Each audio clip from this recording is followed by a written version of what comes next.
Siguiendo con nuestro cuestionario, el día de hoy vamos a hablar acerca de qué es la unción. Y para hablar de esto, para decirlo de alguna forma, la primera mención que tenemos en la palabra del Señor es lo que se encuentra en Génesis. Una vez que está Jacob viviendo esta experiencia en lo que posteriormente conocemos como el lugar de Betel, a causa de este nombre que él reconoció sobre su experiencia y que él ungió esa piedra. En sí nosotros vemos que no era algo que se estaba manejando en el contexto en que nosotros lo entendemos. Por eso vamos a empezar a considerarlo a partir del libro de Éxodo, donde el Señor da las instrucciones a su pueblo. En primer lugar, para dentro de la ofrenda que se recogió para poder construir el tabernáculo, entre todas las instrucciones que se dan, está esta que aparece en el capítulo 25, en el versículo 6, donde dice: aceite para el alumbrado, especies para el aceite de la unción y para el incienso aromático. Entonces, dentro de esto, lo que Dios nos permite saber es cómo, al llevar al pueblo a conocer todo lo que es su voluntad y que tiene que ver con todas las instrucciones dadas, tanto con respecto al tabernáculo, como posteriormente podemos ver ya sobre los sacerdotes y los sacrificios y demás, aparece el aceite de la unción. Conforme vayamos mirando los pasajes, simplemente vamos a percatarnos cuál es el significado que Dios le da, hacia dónde quiere llevar todas las cosas, para que nosotros mismos entendamos lo que está implícito y que no, ahora sí que no nos dejemos envolver por todos estos que venden sus botellitas de aceite y que las manejen en ese marco tan equivocado. Y entonces, tal como lo dice aquí, el propósito de pedirle a la gente que ofrendara aceite y especies aromáticas es, como lo vamos a leer en el capítulo 30, para poder hacer precisamente el aceite de la unción. Y entonces allí en el capítulo 30, a partir del versículo 22, dice la palabra del Señor así: habló más Dios a Moisés diciendo: tomarás especies finas, de mirra excelente 500 siclos, y de canela aromática la mitad, esto es 250, de cálamo aromático 250, de casia 500, según el ciclo del santuario, y de aceite de olivas un hin, y harás de ello el aceite de la santa unción, superior ungüento, según el arte del perfumador, será el aceite de la unción santa. Con él ungirás el tabernáculo de reunión, el arca del testimonio, la mesa con todos sus utensilios, el candelero con todos sus utensilios, el altar del incienso, el altar del holocausto con todos sus utensilios, y la fuente y su base. Así los consagrarás y serán cosas santísimas. Todo lo que tocar en ellos será santificado. Ungirás también a Aarón y a sus hijos, y los consagrarás para que sean mis sacerdotes, y hablarás a los hijos de Israel diciendo: este será mi aceite de la santa unción por vuestras generaciones. Sobre carne de hombre no será derramado, ni haréis otro semejante, conforme a su composición. Santo es, y por santo lo tendréis vosotros. Cualquiera que compusiere ungüento semejante, y que pusiere de él sobre extraño, será cortado de entre su pueblo. Ahora, en el capítulo 31, que habla de cómo Dios, para poder llevar a cabo todas estas cosas, preparó tanto a Oholiab como a Bezaleel, habla ya en el versículo 10, como el 11 para ser más específicos, el aceite de la unción, el incienso aromático para el santuario, harán conforme a todo lo que te he mandado. En otras palabras, también junto con ellos y todos los hombres que Dios despertó su espíritu y los preparó, participaron en esto. No era para que cualquiera pudiera prepararlo, sino gente a quien Dios le estaba dando entendimiento. Ustedes saben que si algo ha sucedido en el mundo, es que de todas las cosas se busca hacer una imitación. Y principalmente pues de lo que tiene éxito, se busca imitarlo para ahora sí que poder venderlo por fuera más barato y andar ofreciéndolo en lo que se ha conocido a través de muchos años como el mercado negro. Y entonces Dios por eso da instrucciones muy específicas. En primer lugar, de qué es lo que lleva el aceite de la unción, y por otro lado, cómo es que esto el pueblo necesitaba entender que era para un uso exclusivo, iba a quedar simplemente para una tarea muy bien determinada por el Señor. Pero que, tal como lo dice en el principio del capítulo 29, en el versículo 1, esto es lo que les harás para consagrarlos, para que sean mis sacerdotes. Y en el versículo 7 dice, luego tomarás el aceite de la unción y lo derramarás sobre su cabeza y le ungirás. Y harás que se acerquen sus hijos y les vestirás las túnicas, les ceñirás el cinto a Aarón y a sus hijos y les atarás las tiaras y tendrán el sacerdocio por derecho perpetuo. Así consagrarás a Aarón y a sus hijos. Hablando naturalmente como lo leíamos antes allí mismo en el capítulo 30, todo el tabernáculo iba a ser ungido.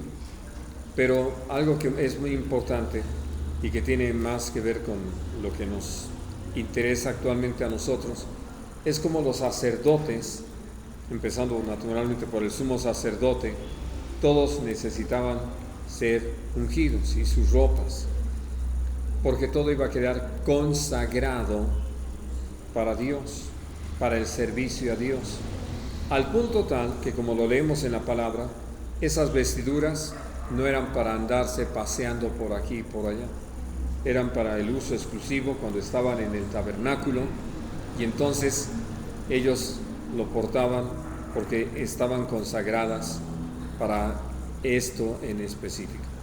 Ahora, ahí mismo, que en el capítulo 29, en el versículo 29, dice, y las vestiduras santas, que son de Aarón, serán de sus hijos después de él, para ser ungidos en ellas y para ser en ellas consagrados.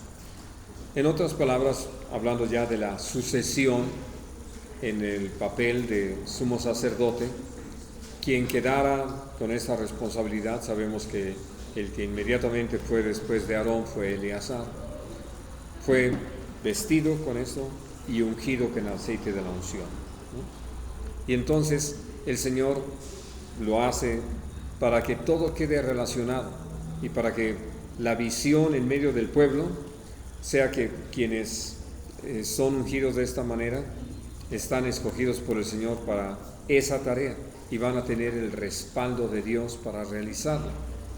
De otra manera, creo que ustedes han tenido la oportunidad de mirarlo en la palabra. Si alguien no sacerdote quería entrar como lo hizo en su momento Usías, Dios tiene la forma de tratar con las personas. En el caso de él, y creo que por gran misericordia de Dios, solamente le dio lepra.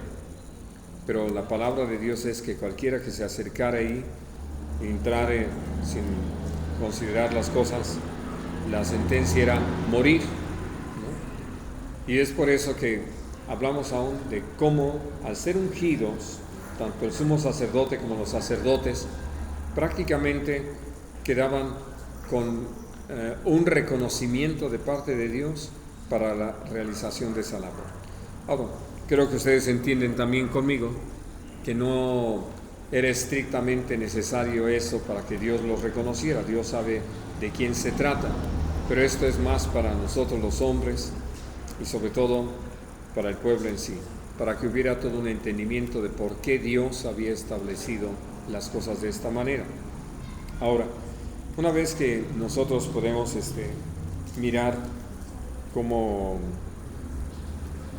se da todo esto de la unción, Dios va llevándonos simplemente a mirar cómo todas las cosas quedan tan bien establecidas en su palabra y cómo es que el Señor, al ir instruyendo a su pueblo, lo lleva hasta el punto de comprender que esta acción tiene como propósito que puedan ver, por un lado, como lo estamos mirando, a los sacerdotes en ese papel que tienen, en esa función para la que van a estar dedicados, y por algo más que vamos a ver en unos momentos más. Pero antes de ver allí en Levítico y en Números, vamos al final de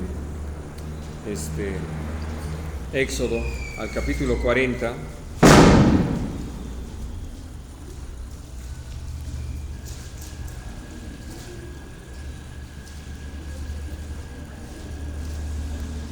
Y dice a partir del versículo 9: y tomarás el aceite de la unción y ungirás el tabernáculo y todo lo que está en él, y lo santificarás con todos sus utensilios, y será santo. Ungirás también el altar del holocausto y todos sus utensilios, y santificarás el altar, y será un altar santísimo. Asimismo ungirás la fuente y su base, y la santificarás.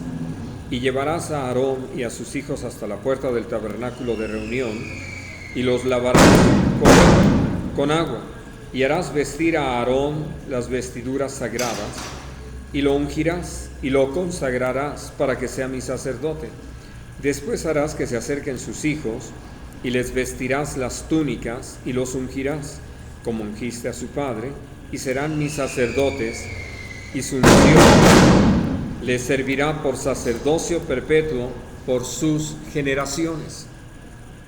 Entonces, quise leer también este pasaje porque al hablar el Señor de que al ungir el tabernáculo y todos sus muebles y todos los utensilios quedaban apartados exclusivamente para el Señor, ya eran santos.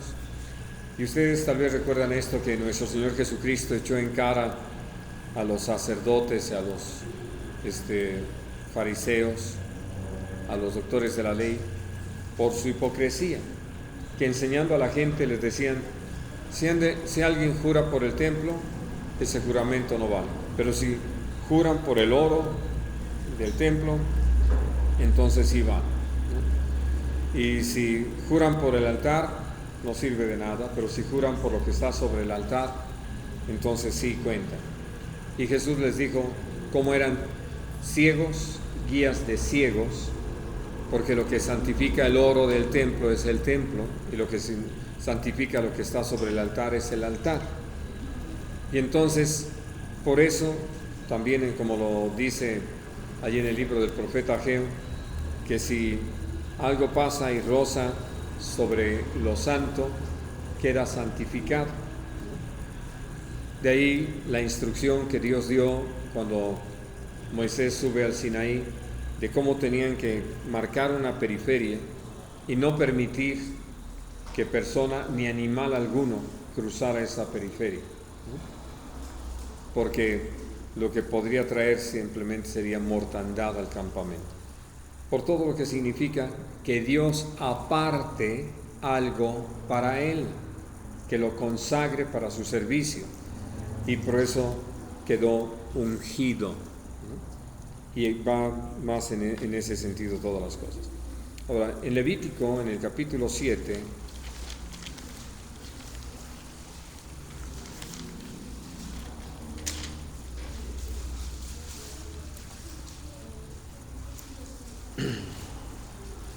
dice a partir del versículo 35: esta es la porción de Aarón y la porción de sus hijos de las ofrendas encendidas a Dios, desde el día que Él los consagró para ser sacerdotes de Dios.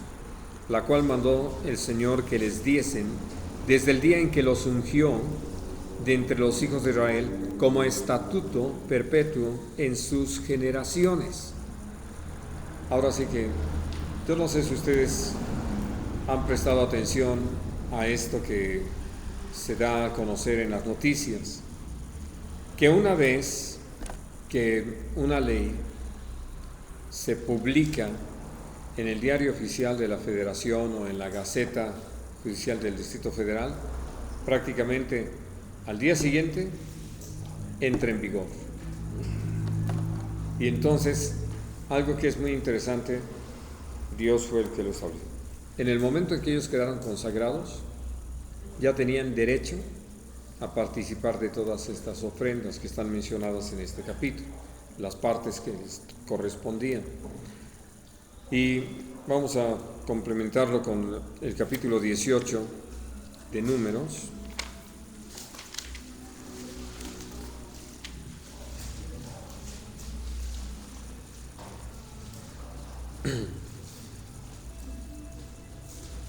Y dice el versículo 7, 18:7. Mas tú y tus hijos contigo guardaréis vuestro sacerdocio en todo lo relacionado con el altar y el velo adentro, y ministraréis. Yo os he dado en don el servicio de vuestro sacerdocio, y el extraño que se acercare morirá. Dijo más Dios a Aarón: he aquí, yo te he dado también el cuidado de mis ofrendas. Todas las cosas consagradas de los hijos de Israel te he dado por razón de la unción, y a tus hijos por estatuto perpetuo. Y dentro de este capítulo, ustedes saben, está mencionado todo esto de las ofrendas y los diezmos. Y entonces, lo que viene a ser para nosotros muy necesario entender es que uno diría: uy, qué bien, o sea, qué buen oficio, ¿no? Qué buen trabajo, viendo nada más todo aquello de lo que en un momento dado, por disposición del Señor, pues se tiene derecho. Y ya saben ustedes que a muchos les encanta reclamar su derecho, pero vamos a ver el otro lado, porque creo que es importante que nosotros nos percatemos de cómo el hecho de que Dios haya puesto sus ojos sobre nosotros para que le sirvamos también conlleva una gran responsabilidad. Y precisamente por eso lo que nosotros necesitamos atender, y con mucho cuidado, y casi puedo decirles, estos dos pasajes que acabamos de leer los podemos dejar casi a un lado, no porque Dios no lo haya hablado, no porque no sea parte de lo que en el plan y la voluntad de Dios sea, sino porque es a lo que tristemente se le ha dado mayor atención en lugar de atender a todo lo que Dios nos ha demandado. Yendo al capítulo 10 de Levítico, cuando mueren Nadab y Abiú por andar haciendo lo que Dios no les dijo, Dios nos da a saber algo muy importante. Dice el versículo 3: entonces dijo Moisés a Aarón: esto es lo que habló Dios diciendo: en los que a mí se acercan me santificaré, y en presencia de todo el pueblo seré glorificado. Y entonces, ahora, aquí cómo se santificó Dios con lo que pasó con Nadab y Abiú.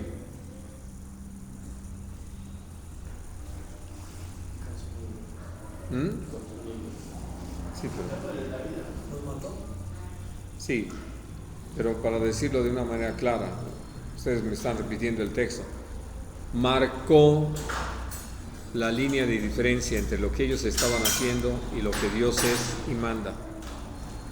Por eso es que Dios dice: yo me voy a santificar en los que se acerquen a mí,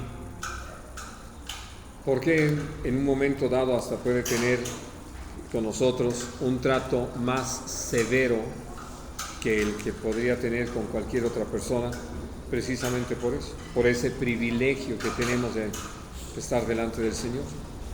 Y ustedes lo saben, como hijos de Dios, Dios siempre nos va a demandar más a nosotros que a los que todavía no le conocen. Y por eso va a tratar más severamente con nosotros causa de ello. No estoy hablando de la paga del pecado y la condenación eterna. Estoy hablando de el papel que como Padre nuestro Dios tiene para con nosotros y nos va a reprender tan duramente como sea necesario, ¿no? Y entonces, por eso, hablando de esto que pasó, bueno, les quitó la vida, pero con eso marcó una diferencia. ¿Por qué? Porque ya los ojos del pueblo estaban sobre ellos.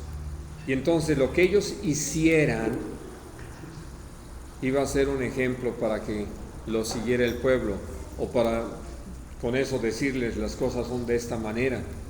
Y resulta que no es así. Y entonces en lo que no es así, por eso Dios se deslinda de eso y les quita la vida para que el pueblo entienda esto, pero naturalmente para que Aarón y sus hijos lo entiendan. Entonces por eso es muy interesante lo que vas a seguir leyendo. Dice en el versículo 6: entonces Moisés dijo a Aarón y a Eleazar e Itamar sus hijos: no descubráis vuestras cabezas, ni rasguéis vuestros vestidos en señal de duelo, para que no muráis, ni se levante la ira sobre toda la congregación. Pero vuestros hermanos, toda la casa de Israel, sí lamentarán por el incendio que Dios ha hecho. Ni saldréis de la puerta del tabernáculo de reunión, porque moriréis, por cuanto el aceite de la unción del Señor está sobre vosotros. Y ellos hicieron conforme al dicho de Moisés. En otras palabras, ya cuando nosotros tenemos la bendición de servir al Señor, pues para decirlo de una manera sencilla, ya no estamos para buscar lo nuestro, para pensar en lo nuestro, bueno, ni para sufrir por lo nuestro. Ya le pertenecemos al Señor, estamos para el Señor. Por eso cuando Jesús estaba diciendo: cualquiera que no aborrece padre, madre, esposa, esposo, hijos, hijas, hermanos y hermanas, y aún su propia vida, no puede ser mi discípulo. Y podemos entonces agregar, de acuerdo a esto que estamos considerando, menos su siervo, menos su mensajero, porque somos una antítesis.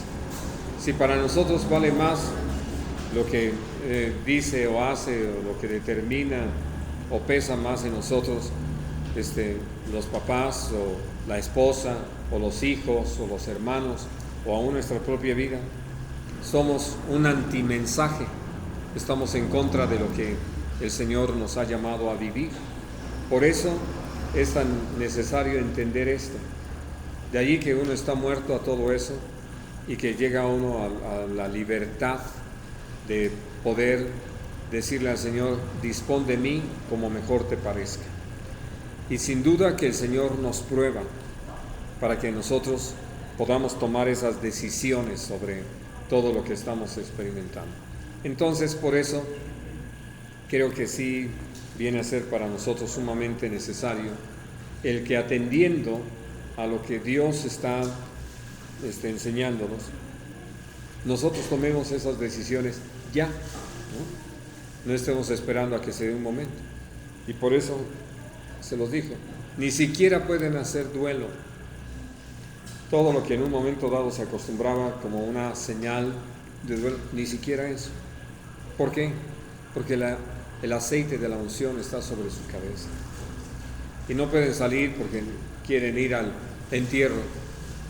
Tampoco. Por algo Jesús dijo: dejen que los muertos entierren a sus muertos, ¿no? Nosotros tenemos una tarea. Y hablando de tener que escoger entre una situación y otra, ni siquiera tenemos que esperarnos a que llegue ese momento. Son cosas que se requiere haber decidido de antemano, ya meditadas, consideradas, para llevarlas a cabo conforme a la voluntad de Dios. Ahora, en el capítulo 21, también de Levítico, quiero leerles todos estos versículos a partir del versículo 1. Dice, Dios dijo a Moisés, habla a los sacerdotes hijos de Aarón y diles que no se contaminen por un muerto en sus pueblos, mas por su pariente cercano, por su madre o por su padre, o por su hijo o por su hermano, o por su hermana virgen, a él cercana, la cual no haya tenido marido, por ella se contaminará. No se contaminará como cualquier hombre de su pueblo, haciéndose inmundo. No harán tonsura en su cabeza, ni raerán la punta de su barba, ni en su carne harán rasguños. Santos serán a su Dios, y no profanarán el nombre de su Dios, porque las ofrendas encendidas para el Señor y el pan de su Dios ofrecen. Por tanto, serán santos. Con mujer ramera o infame no se casarán, ni con mujer repudiada de su marido, porque el sacerdote es santo a su Dios. Le santificarás, por tanto, pues el pan de tu Dios ofrece. Santo será para ti, porque santo soy yo el Señor que os santifico. Y la hija del sacerdote, si comenzare a fornicar, a su padre deshonra, quemada será al fuego. Y el sumo sacerdote entre sus hermanos, sobre cuya cabeza fue derramada el aceite de la unción, y que fue consagrado para llevar las vestiduras, no descubrirá su cabeza, ni rasgará sus vestidos, ni entrará donde haya alguna persona muerta, ni por su padre, ni por su madre se contaminará. Ni saldrá del santuario, ni profanará el santuario de su Dios, porque la consagración por el aceite de la unción de su Dios está sobre él, yo el Señor. Tomará por esposa una mujer virgen, no tomará viuda, ni repudiada, ni infame, ni ramera, sino tomará de su pueblo una virgen por mujer, para que no profane su descendencia en sus pueblos, porque yo, el Señor, soy el que los santifica. Y entonces, al tener la oportunidad de servir a Dios, sin duda uno puede ver cómo Dios, en ese cuidado que tiene de nosotros, hace la provisión necesaria, pero también hace la demanda necesaria para que nosotros entendamos que ya una vez ungidos por el Señor, pues tenemos todo un papel que desempeñar y que es más trascendente de lo que a veces nosotros hemos querido hacer. Nuestro trabajo no está limitado a los momentos en que estamos predicando la palabra. Es una vida, es una forma de ser de todos los días, en todas las cosas, de todo lo que al Señor le ha parecido bien ponernos como responsabilidad en todas partes, de tal manera que donde quiera que el Señor nos permita estar con las personas con las que convivamos, en las tareas que el Señor le parezca bien que realicemos, en todo ello somos llamados a ser santos, consagrados a Dios, y a no olvidarnos que Dios le pareció bien darnos esta tarea, esta responsabilidad. Ahora, vamos a leer en el Salmo 89.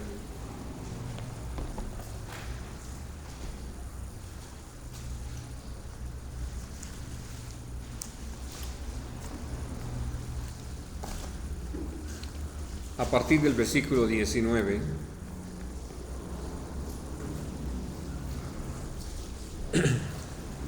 dice: entonces hablaste en visión a tu santo y dijiste: he puesto el socorro sobre uno que es poderoso, he exaltado a un escogido de mi pueblo, hallé a David mi siervo, lo ungí con mi santa unción.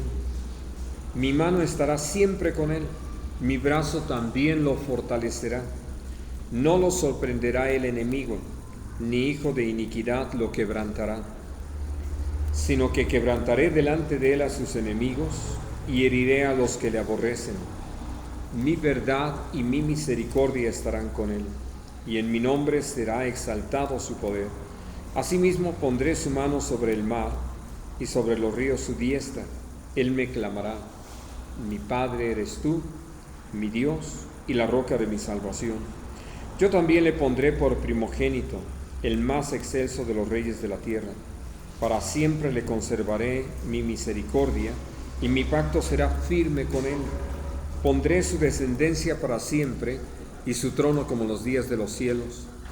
Si dejaren sus hijos mi ley, y no anduvieren en mis juicios, si profanaren mis estatutos, y no guardaren mis mandamientos, entonces castigaré con vara su rebelión, y con azote sus iniquidades. Mas no quitaré de él mi misericordia, ni falsearé mi verdad. No olvidaré mi pacto, ni mudaré lo que ha salido de mis labios. Una vez he jurado por mi santidad, y no mentiré a David. Su descendencia será para siempre, y su trono como el sol delante de mí. Como la luna será firme para siempre, y como un testigo fiel en el cielo. Entonces, hablando de cómo Dios se compromete a dar todo un respaldo a aquel que ha llamado y ha ungido, a fin de que toda la tarea por realizar no sea hecha en nuestras fuerzas. La unción tiene que ver con eso. Al ser apartados para Dios, consagrados para el Señor, no es que simplemente el Señor nos dice, pues ahora esta es la lista de todas tus obligaciones y espero que las cumplas. Bendito sea el Señor que no es así, sino que sí nos da a saber todo lo que Él desea que llevemos a cabo, pero Él está con nosotros y nos fortalece a través de su Espíritu para que podamos llevar a cabo todo lo que nos está ordenando. Esa es pues la confianza, además el descanso que sobre nosotros trae el Señor al obrar en nuestra vida. Ahora, esto que podemos leer en la primera carta del apóstol Juan, en el capítulo 2, que como lo estudiábamos aquí hace 15 días, hablando acerca de los anticristos, de quiénes son anticristo, nosotros podemos ver cómo el Señor nos habla de este tema y por eso podemos ver que como hijos suyos, como gente que ha creído, tenemos la bendición de tener la unción. Y leo desde el versículo 18 para que nos quede más claro todo el asunto. Hijitos, ya es el último tiempo, y según vosotros oísteis que el anticristo viene, así ahora han surgido muchos anticristos. Por esto conocemos que es el último tiempo. Salieron de nosotros, pero no eran de nosotros, porque si hubiesen sido de nosotros, habrían permanecido con nosotros, pero salieron para que se manifestase que no todos son de nosotros. Pero vosotros tenéis la unción del Santo y conocéis todas las cosas. No os he escrito como si ignoraseis la verdad, sino porque la conocéis y porque ninguna mentira procede de la verdad. ¿Quién es el mentiroso, sino el que niega que Jesús es el Cristo? Este es anticristo, el que niega al Padre y al Hijo. Todo aquel que niega al Hijo tampoco tiene al Padre. El que confiesa al Hijo tiene también al Padre. Lo que habéis oído desde el principio permanezca en vosotros. Si lo que habéis oído desde el principio permanece en vosotros, también vosotros permaneceréis en el Hijo y en el Padre. Y esta es la promesa que Él nos hizo, la vida eterna. Os he escrito esto sobre los que os engañan, pero la unción que vosotros recibisteis de Él permanece en vosotros, y no tenéis necesidad de que nadie os enseñe, así como la unción misma os enseña todas las cosas, y es verdadera, y no es mentira, según ella os ha enseñado, permanecer en Él. Ese es el punto más interesante, ¿no? Cuando el Señor envía su Espíritu para que habite en nosotros, Jesús lo dijo muy claramente, vino para guiarnos a toda verdad, para recordarnos todas las cosas que el Señor nos ha hablado y para hacernos saber las cosas que están por delante, todo lo que Dios tiene preparado para que lo vivamos. Así de que por eso, para nosotros, algo que es sumamente fundamental es caminar bajo la guía del Espíritu Santo, que siempre va a ser una confirmación de lo que está escrito en la palabra, y que entonces nosotros podemos caminar en esa certeza de que andamos en la voluntad de Dios. Y vamos a darnos cuenta de cómo aún lo que, como en este momento, es compartido, simplemente tenemos al Espíritu de Dios que nos va a dar testimonio cuando aún lo que estamos escuchando no es conforme a la voluntad de Dios, no es conforme a la sana doctrina, no es conforme a la verdad. Por eso, esta insistencia de permanecer en Él, y la única forma de permanecer en Él es caminando en el Espíritu, totalmente rendidos a su voluntad y dispuestos a que ésta se cumpla en nosotros. Y entonces, por eso, como lo vamos a mirar en los testimonios que están en la palabra de Dios, Dios nos unge con su Espíritu, nos da esta unción para que nosotros realicemos la labor que hay que llevar a cabo sobre la faz de la tierra, que tiene que ver, como se los decía hace unos momentos, con el hecho de poder, por la gracia de Dios, dar a conocer su voluntad. Pero en cada lugar, en cada momento, para cada situación, nosotros vamos a encontrar cómo Dios ha dispuesto que aquellos a quienes ha ungido, pues tienen una tarea muy en específico. Y digo esto porque de repente hay algunos que han querido hacer métodos y que quieren que todos los imiten en lo que están haciendo. Y creo que, como lo dice claramente la palabra, fuimos llamados a imitar la fe de aquellos cuya conducta nos ha hablado de que están en el Señor, como Pablo lo pedía: imítenme a mí como yo a Cristo. Y Pablo nunca estaba intentando reproducir las acciones de Jesús, sino lo que estaba imitando era ese completo sometimiento a la voluntad de nuestro Padre, a la dirección del Espíritu. Y no estaba intentando volver a caminar sobre el mar o multiplicar los panes y los peces, ¿no? Sino simplemente estar bajo la dirección del Espíritu Santo, lleno del Espíritu Santo, para que la voluntad de Dios se hiciera. Y eso es lo que hace la gran diferencia. Por eso lo que vamos a leer, empezando allí en Primera de Samuel, en el capítulo 9, lo que Dios quiere es que entendamos que al poner de su Espíritu, al ungirnos con Él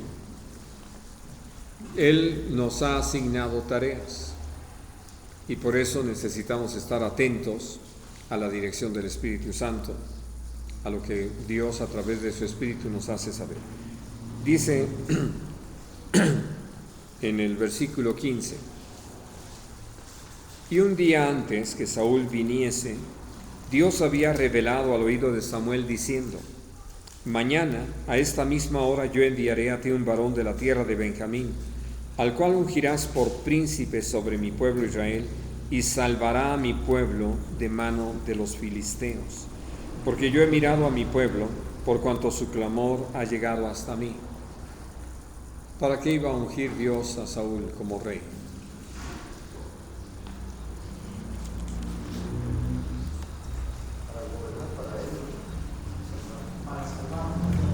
Aquí dice: salvará a mi pueblo de mano de los filisteos. Esa iba a ser su principal tarea. Naturalmente iba a estar como rey, tenía que hacer una labor, pero lo que necesitamos entender es esto. Y ya estando en ese ejercicio, en el capítulo 15, el Señor habla también de otra tarea. Dice el versículo 1: después Samuel dijo a Saúl: Dios me envió a que te ungiese por rey sobre su pueblo Israel. Ahora pues, está atento a las palabras del Señor. Así ha dicho Dios de los ejércitos: yo castigaré lo que hizo Amalec a Israel al oponérsele en el camino cuando subía de Egipto. Ve pues y hiere a Amalec y destruye todo lo que tiene, y no te apiades de él. Mata a hombres, mujeres, niños y aun los de pecho, vacas, ovejas, camellos y asnos. Espero que esto les abra mucho los ojos con respecto a lo que pasa en la franja de Gaza. Bueno, hablando entonces de cómo al estar como rey, Dios le asigna de entrada una tarea, es gobernar. Pero ustedes saben que prácticamente cuando él empieza ya a tomar las riendas, de hecho la primera batalla no es contra los filisteos, sino él va a conjurar esta amenaza contra los galaditas, va a defender al pueblo de Israel. Después sí, la mayoría de sus batallas son contra los filisteos. Tristemente sabemos, sobre todo a raíz de que fue desobediente tanto de esperar a Samuel como de obedecer la instrucción de Dios con respecto a los amalecitas, él perdió el reino y fue desechado, que son cosas espantosas, y terminó siendo vencido por aquellos de quienes él debía haber vencido, los filisteos. Por eso viene a ser tan importante entender por qué las instrucciones que Dios le dio a Aarón y a sus hijos de estar consagrados a él, apartados para él, entendidos de que a causa de la unción, el aceite de la unción sobre su cabeza, no estaban para manejarse a su arbitrio, ¿no?, sino para estar sometidos a la perfecta voluntad de Dios en todo.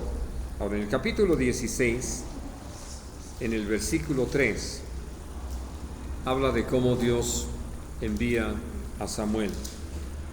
Y dice en el versículo 3, y llama a Isaí al sacrificio, y yo te enseñaré lo que has de hacer, y me ungirás al que yo te dijere.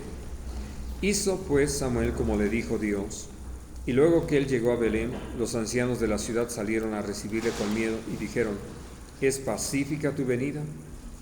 Él respondió, sí, vengo a ofrecer sacrificio a Dios, santificaos y venid conmigo al sacrificio. Y santificando él a Isaí y a sus hijos, los llamó al sacrificio. Y voy hasta el versículo 13. Y Samuel tomó el cuerno del aceite y lo ungió en medio de sus hermanos. Y desde aquel día en adelante, el Espíritu de Dios vino sobre David. Se levantó luego Samuel y se volvió a Ramá.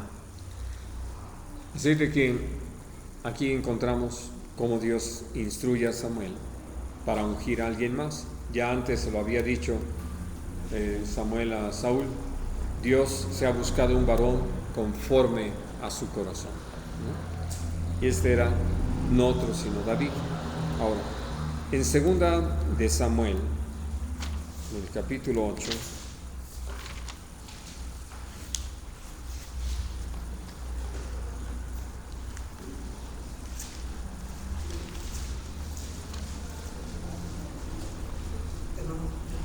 sí. Cuando el rey David comete Su pecado, después arrepentido escribe el Salmo 51, dice, no quites de mí tu Santo Espíritu. ¿Se le había la unción se había ido? no. Simplemente era el reconocimiento de que no quería perder esa dirección de parte de Dios. Pero por eso, lo que te decía cuando estábamos allá platicando, hay cosas que necesitamos entender sobre esto de la unción, y ahorita lo vamos a ver sobre todo con lo que hace David con Saúl. Pero en el versículo 15 de este capítulo 8 de segunda de Samuel, dice, y reinó David sobre todo Israel, y David administraba justicia y equidad a todo su pueblo. 8:15. ¿Sí? Y entonces, hablando de, para esto lo ungió Dios como rey, para eso lo puso, porque prácticamente ustedes saben que fue el rey por excelencia, fue el que expandió el territorio de Israel y que además venció a todos los enemigos que lo habían tenido antes sojuzgado, empezando por los filisteos.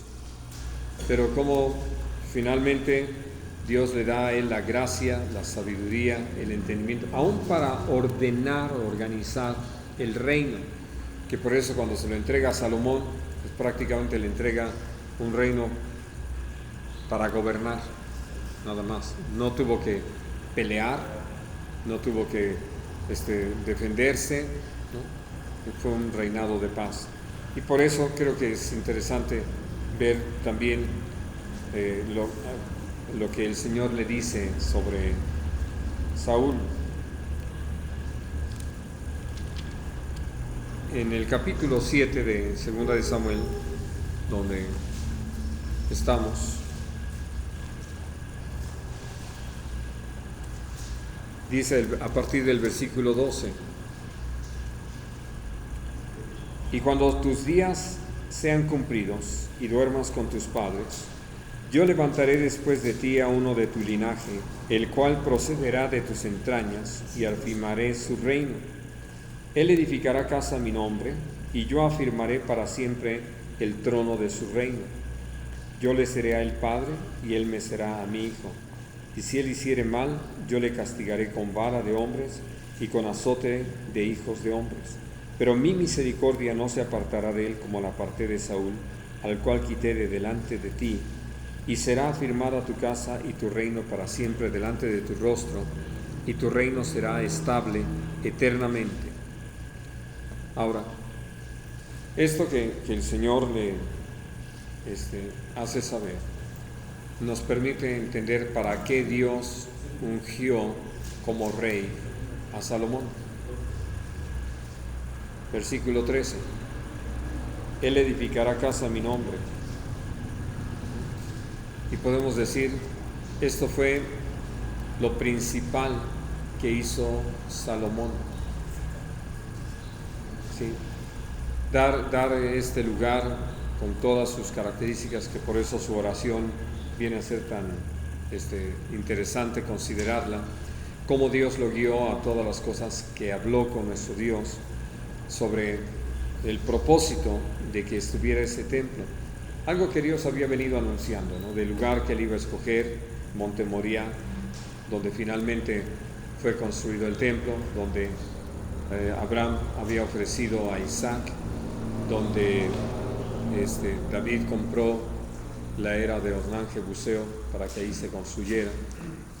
En fin, es decir, había todo un propósito y Salomón fue ungido como rey para realizarlo. Por eso Dios lo había dicho a David. Ahora vamos hasta el capítulo 19 del primer libro de Reyes para hablar de esto que Dios le encomendó a Elías.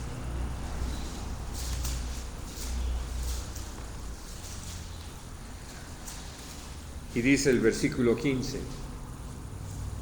y le dijo Dios: ve, vuélvete por tu camino, por el desierto de Damasco, y llegarás, y ungirás a Hazael por rey de Siria, a Jehú hijo de Nimsi ungirás por rey sobre Israel, y a Eliseo hijo de Safat de Abel Meola ungirás para que sea profeta en tu lugar. Y el que escapare de la espada de Hazael, Jehú lo matará, y el que escapare de la espada de Jehú, Eliseo lo matará. Y yo haré que queden en Israel 7,000, cuyas rodillas no se doblaron ante Baal, y cuyas bocas no lo besaron. Y entonces, esa tarea que el Señor le encomienda a Elías, hablaba de ungir a 3 personas para tareas muy específicas. En primer lugar, Eliseo, porque iba a quedar en lugar de él.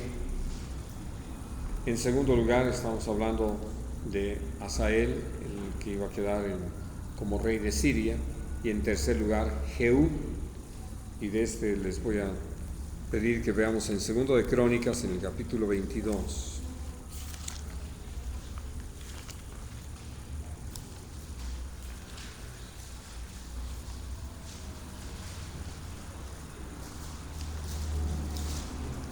Versículo 7. Dice: pero esto venía de Dios, para que Ocosías fuese destruido viniendo a Joram, porque habiendo venido, salió con Joram contra Jehú hijo de Nimsi, al cual Dios había ungido para que exterminara la familia de Acab. Así de que podemos ver cómo es así tan específico, y que hay tareas por realizar. Creo que ustedes entienden. Jehú nunca fue ungido para construir el templo, ya estaba. Por eso no se trata de repetir patrones, de querer imitar acciones, sino más bien estar bajo la perfecta dirección de Dios para tareas que el Señor quiere. Una que es muy singular, que está allí en el libro del profeta Isaías, en capítulo que es 45. Dice: así dice el Señor a su ungido, a Ciro, al cual tomé yo por su mano derecha para sujetar naciones delante de él y desatar lomos de reyes, para abrir delante de él puertas, y las puertas no se cerrarán. Yo iré delante de ti y enderezaré los lugares torcidos, quebrantaré puertas de bronce y cerrojos de hierro se haré pedazos. Y te daré los tesoros escondidos y los secretos muy guardados, para que sepas que yo soy el Señor, el Dios de Israel, que te pongo nombre por amor de mi siervo Jacob y de Israel mi escogido. Te llamé por tu nombre, te puse sobrenombre, aunque no me conociste. Yo soy el Señor y ninguno más hay. No hay Dios fuera de mí. Yo te ceñiré, aunque tú no me conociste, para que se sepa desde el nacimiento del sol y hasta donde se pone, que no hay más que yo el Señor, y ninguno más que yo, que formo la luz y creo las tinieblas, que hago la paz y creo la adversidad. Yo, el Señor, soy el que hago todo esto. ¿Cuál fue su último? Isaías 45, del 1 al 7. Y entonces, hablando aún de esto, y la misma forma de dirigirse a Ciro la tiene para Nabucodonosor, porque los ungió para realizar determinadas tareas, ¿no? Y viene a ser tan interesante poder pensar en eso, de cómo en ese plan tan perfecto Dios ha escogido quién va a estar hasta gobernando las naciones. Por eso lo que le decía Daniel a Nabucodonosor: Dios es el que pone y quita reyes, ¿no? ¿Por qué? Porque van a cumplir una tarea muy específica. Dios usó a Nabucodonosor para traer ese juicio sobre Judá y Jerusalén a causa de su pecado. Usó a Ciro para devolverlos, ¿no?, a causa de su misericordia. Entonces, por eso podemos ver cómo en el tiempo perfecto Dios levanta a los que han de estar. Espero que esto sirva para que reforcemos lo que hemos hablado. Por eso es que, ¿para qué nos andamos preocupando de que si se apoya a tal candidato, que si es el mejor? Dios tiene designada a la gente. Estas palabras inclusive fueron dadas mucho tiempo antes de que sucedieran.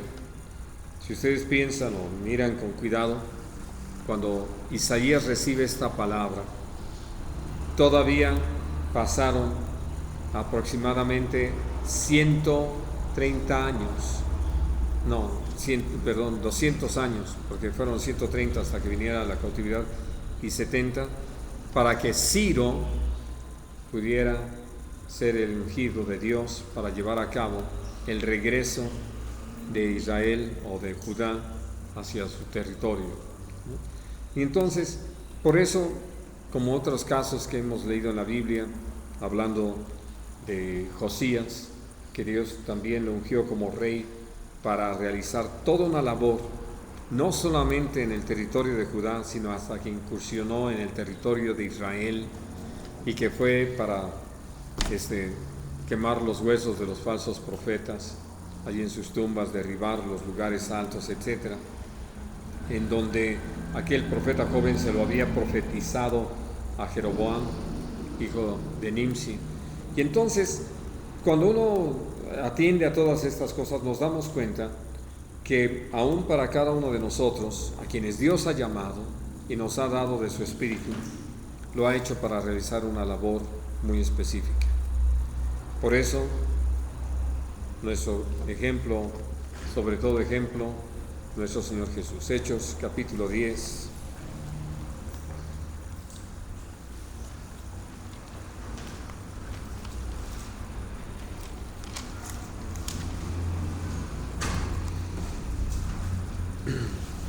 Y dice a partir del versículo 37: Vosotros sabéis lo que se divulgó por toda Judea, comenzando desde Galilea, después del bautismo que predicó Juan, cómo Dios ungió con el Espíritu Santo y con poder a Jesús de Nazaret, y cómo éste anduvo haciendo bienes y sanando a todos los oprimidos por el diablo, porque Dios estaba con él. Así de que, hablando de para qué fue ungido nuestro Señor Jesucristo. Naturalmente. Ahorita vamos a ampliar esto a la luz de la palabra. Pero lo que creo que sí es muy interesante es entender eso, ¿no? Jesús, al hablar sobre la labor que Él vino a realizar estando como hombre, Él quedó circunscrito a un territorio. Y Él lo dijo, había sido enviado a las ovejas perdidas de Israel. Y no significaba esto que no iba a dar su vida por todos, pero que al estar como hombre, su labor estaba circunscrita solamente al pueblo de Israel, ¿no? Que no dejó de tener misericordia de extranjeros, pero ese es el punto. Ahora, en el Salmo 45, hablando acerca de nuestro Señor Jesucristo,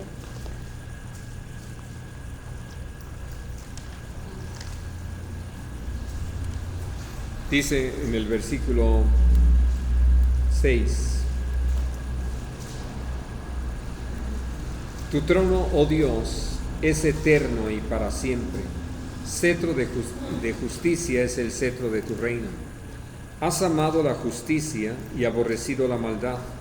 Por tanto, te ungió Dios, el Dios tuyo, con óleo de alegría más que a tus compañeros. Ahora,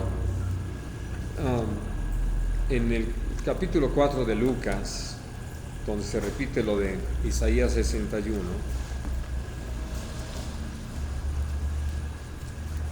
nuestro Señor Jesucristo cita estas palabras, pero en un contexto muy interesante. Dice el versículo 18: El Espíritu del Señor está sobre mí, por cuanto me ha ungido para dar buenas nuevas a los pobres. Me ha enviado a sanar a los quebrantados de corazón, a pregonar libertad a los cautivos y vista a los ciegos, a poner en libertad a los oprimidos, a predicar el año agradable del Señor. Y enrollando el libro, lo dio al ministro y se sentó, y los ojos de todos en la sinagoga estaban fijos en él. Y comenzó a decirles: Hoy se ha cumplido esta escritura delante de vosotros. Y entonces, bueno, ahora sí que uno podría decir, pues, todo lo que había hecho era hablar, pero lo que estaba dando era testimonio de algo que ya le precedía, de todo el testimonio de lo que había estado haciendo en Capernaum y naturalmente de todo el mensaje que estaba compartiendo, ¿no? En Primera de Samuel vamos a ver este aspecto que le mencionaba yo a Ricardo.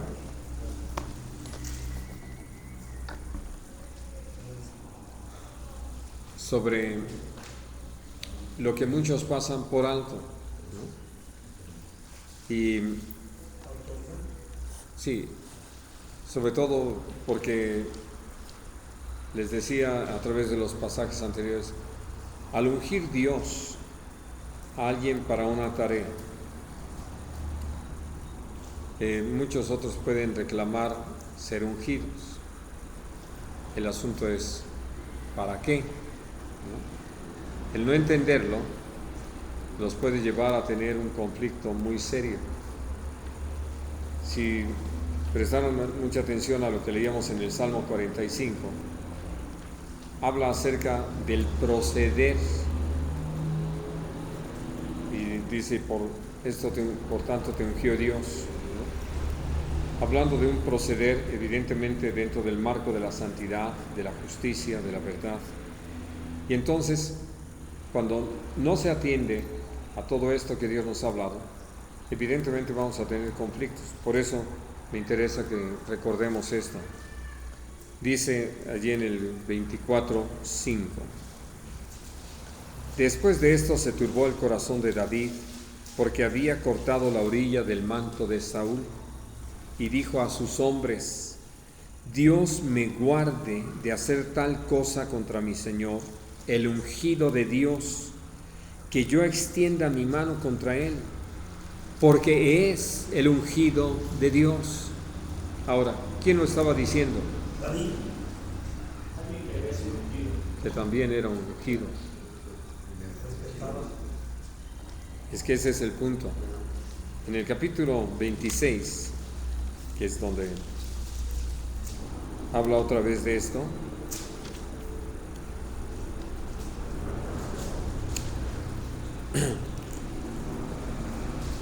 dice en el versículo 8: Entonces dijo Abisai a David: Hoy ha entregado Dios a tu enemigo en tu mano. Ahora pues, déjame que le hiera con la lanza y lo enclavaré en la tierra de un golpe, y no le daré segundo golpe. Y David respondió a Abisai: No le mates, porque ¿quién extenderá su mano contra el ungido de Dios y será inocente? Cuando matan a Saúl, el que va a llevar la noticia, lo matan. Ahorita calma. ¿No? Vamos a 1 de Crónicas 16:22.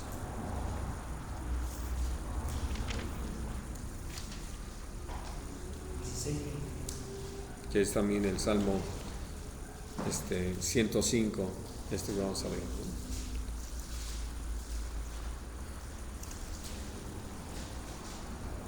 Dice el versículo 22: No toquéis, dijo, a mis ungidos, ni hagáis mal a mis profetas.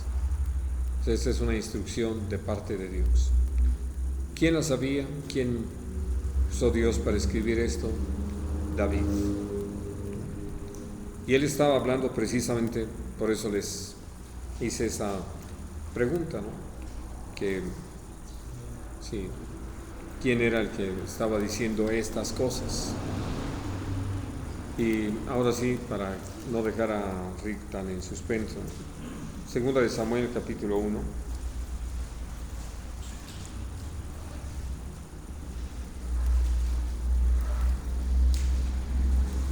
Leo a partir del versículo 14.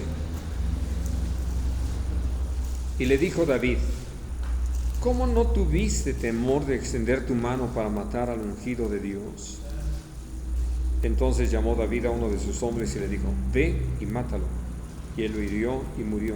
Y David le dijo: Tu sangre sea sobre tu cabeza, pues tu misma boca atestiguó contra ti, diciendo: Yo maté al ungido de Dios.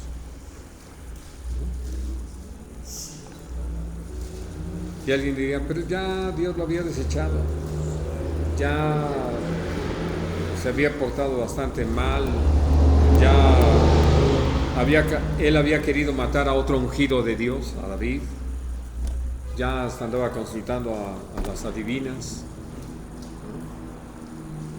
no dejaba de ser el ungido. Esas son las cosas que uno necesita entender.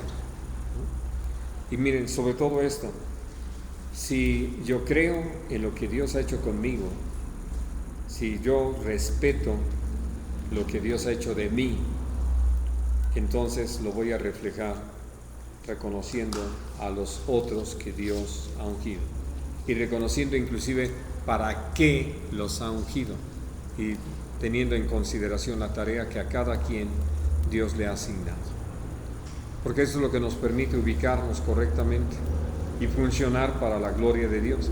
Perdemos esto de vista y somos todo un problema, porque además iniciamos toda una competencia, ¿no? una contienda, como si se tratara de ganar plazas, lugares, personas.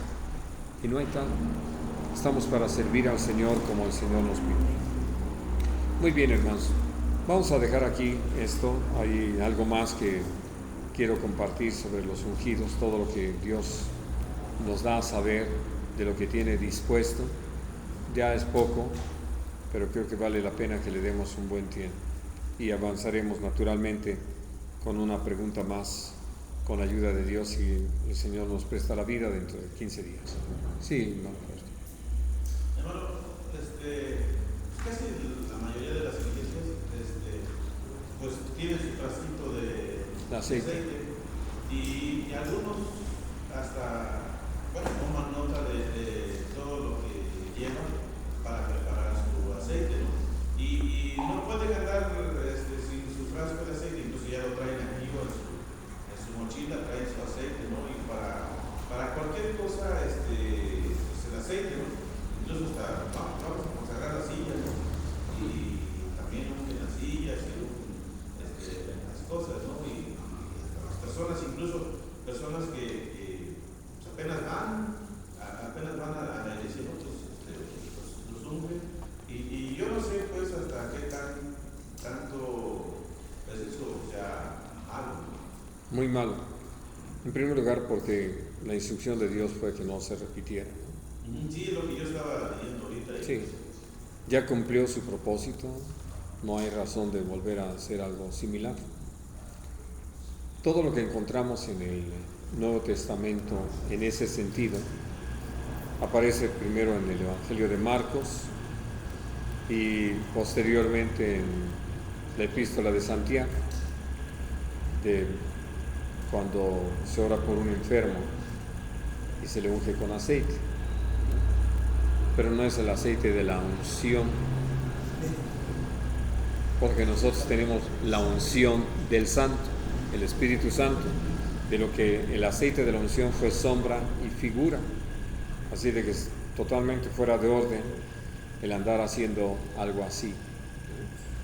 Sí, porque lo hemos visto, nos tocó llegar a una casa donde en las paredes había algo más oscuro, se veía. Y como está cerca de un río esa casa, la verdad yo pensé, qué fuerte tiene la humedad aquí. No, es que habían ido a ungir la casa. Y entonces anduvieron ahí arrojando el aceite de la unción sobre la casa. Son cosas tan totalmente opuestas a lo que realmente Dios desea, que por eso no encontramos que ni Jesús, ni los apóstoles, ni haya instrucción alguna en ese sentido en las epístolas de hacer algo igual. Y sí, Dios nos hace saber que todo eso cumplió un propósito, tuvo una razón, era una sombra y figura de algo que ya está cumplido. Entonces no hay razón de seguirlo haciendo, ¿no? Y sobre todo que se le da más importancia a ello que lo que nosotros estábamos viendo ahorita, pues de que nuestra vida es diferente, porque hemos sido escogidos de una forma para un servicio. Así es. Entonces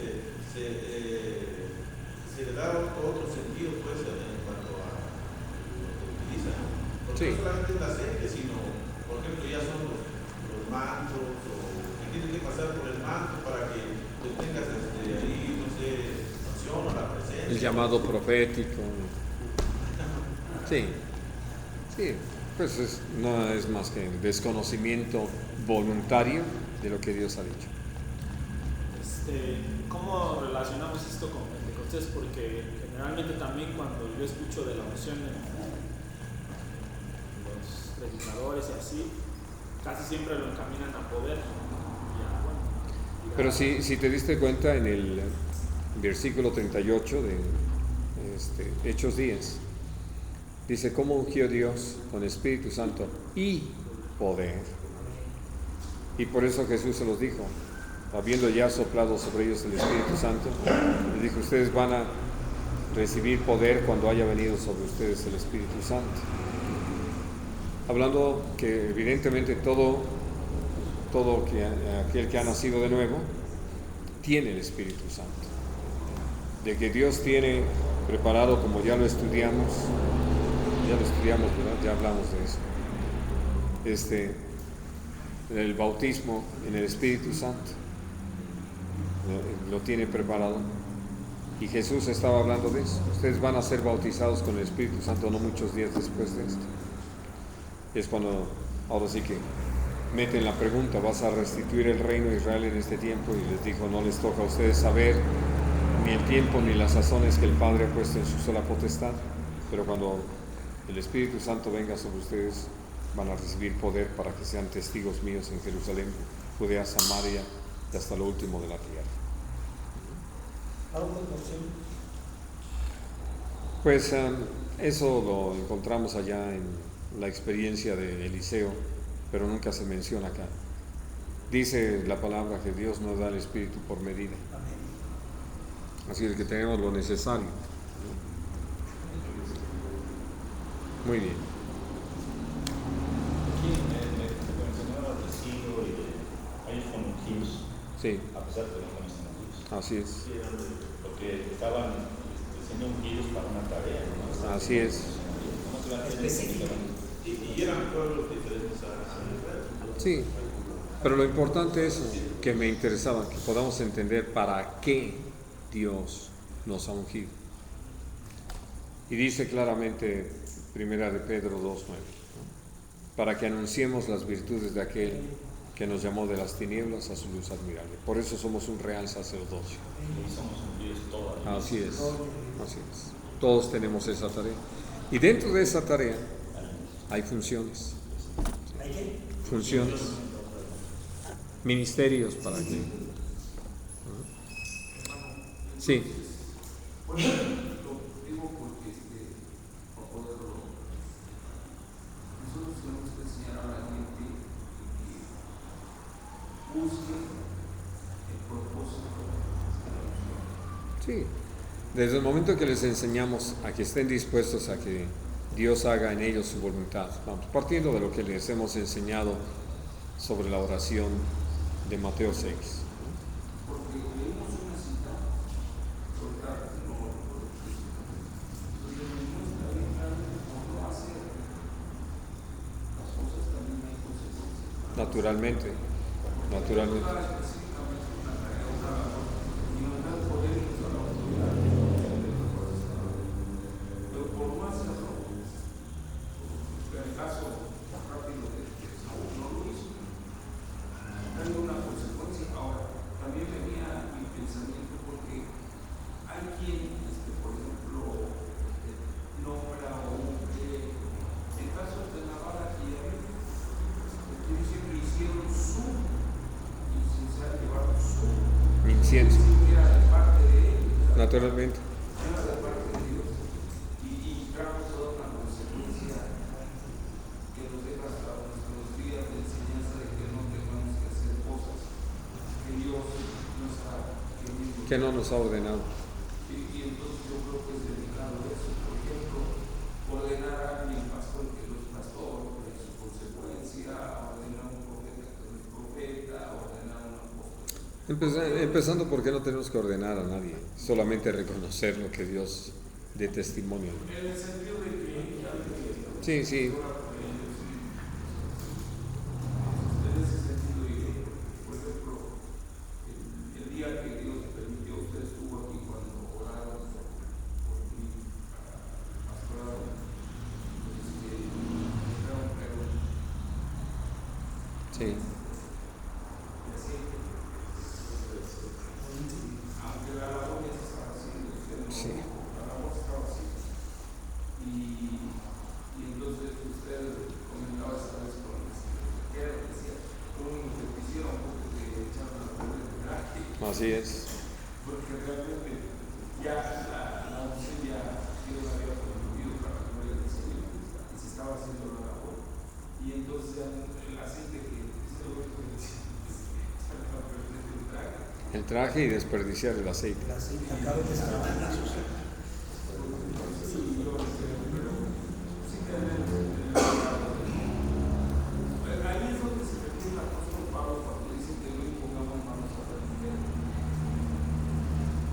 Sí, para no comunicar con pecados ajenos.